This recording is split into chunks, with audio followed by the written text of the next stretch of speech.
जागतिक बाजारात एकीकडे सध्या प्रचंड हालचाली सुरू आहेत. पश्चिम आशियातील तणाव, युद्ध परिस्थिती आणि भूराजकीय अस्थिरता आणि या सगळ्याचा सर्वाधिक परिणाम झाला आहे तो क्रूड ऑइलच्या किमतींवर. मात्र आश्चर्य म्हणजे या महागाईचा थेट फायदा आपल्या कापसाला मिळतोय. चला तर मग समजून घेऊया कसा आणि का सविस्तर. क्रूड ऑइल महागलं म्हणजे कापूस तेजीत का जातो? कृत्रिम धाग्यांचे सिंथेटिक फायबर्स उत्पादन हे पूर्णपणे पेट्रोलियमवर आधारित असते. त्यामुळे क्रूड ऑइल महागलं की पॉलिस्टर उत्पादन महाग, सर्व प्रकारचे कृत्रिम धागे महाग आणि वस्त्र उद्योगाचा खर्च वाढतो. उद्योग व ग्राहक नैसर्गिक तंतूंकडे म्हणजेच कापसाकडे वळतात आणि यामुळे कापूस हा अधिक परवडणारा नैसर्गिक आणि स्पर्धात्मक पर्याय ठरतो.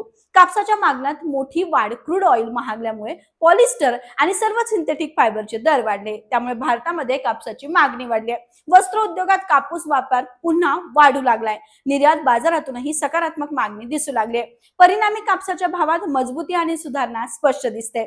सध्या कापूस बाजारात काय चित्र आहे तेही सांगते. मागील काही दिवसात अनेक मंड्यांमध्ये कापसाचे भाव वाढले आहेत. या मागील प्रमुख कारणे पॉलिस्टरचे दर वाढले, नैसर्गिक तंतूंची मागणी वाढली, बाजारातील पुरवठा संतुलित, निर्यातदारांकडून उत्तम प्रतिसाद, पांढरे सोने पुन्हा तेजाने चमकताना दिसत आहे. शेतकऱ्यांसाठी थेट फायदे काय तर तेही सांगते. कापसाला जास्त भाव मिळण्याची शक्यता, आर्थिक स्थितीत सुधारणा, पुढील हंगामात कापूस लागवड वाढण्याची चिन्हे, विदर्भ, मराठवाडा, खानदेश या सर्व भागातील शेतकऱ्यांना मोठा लाभ आणि वस्त्र उद्योगातील बदल काय तर तेही सांगते.